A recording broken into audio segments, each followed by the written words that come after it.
ایک بچی ہے راولپنڈی سے، اولاد کے لیے کیا دعا پڑھیں؟ فَقُلْتُ اسْتَغْفِرُوا رَبَّكُمْ إِنَّهُ كَانَ غَفَّارًا يُرْسِلِ السَّمَاءَ عَلَيْكُمْ مِدْرَارًا وَيُمْدِدْكُمْ بِأَمْوَالٍ وَبَنِينَ۔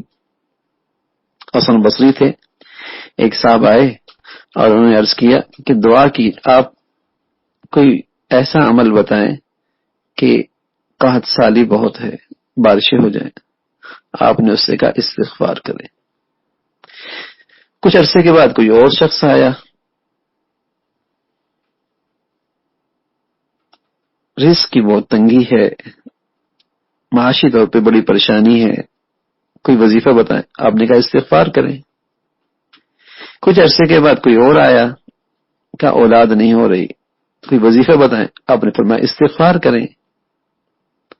تو پاس بیٹھنے والوں نے کہا ضرورتیں مختلف تھیں، نسخہ آپ نے سب کے لیے ایک ہی تجویز فرمایا۔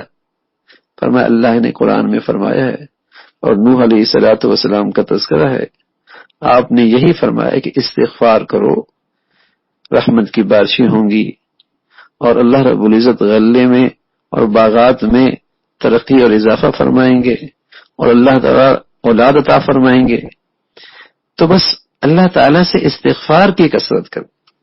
پیارے رسول صلی اللہ علیہ وسلم کا بھی ارشاد ہے من لزم الاستغفار جعل اللہ له من كل ضيق مخرجا، جو کثرت سے اللہ تعالیٰ سے معافی مانگتا ہے اللہ اس کے لیے تنگی سے راستہ نکال دیتے ہیں اور غم سے نجات نصیب فرما دیتے ہیں، اور معاش کی ضرورت اور رزق کے معاملہ وہاں سے پورا کرتے ہیں کہ اس کے وہم و گمان کے اندر بھی نہیں ہوتا۔ اللہ ہمیں اپنے نبی کی بات پہ اعتماد نصیب فرمائے، یقین نصیب فرمائے، یقین نصیب فرمائے۔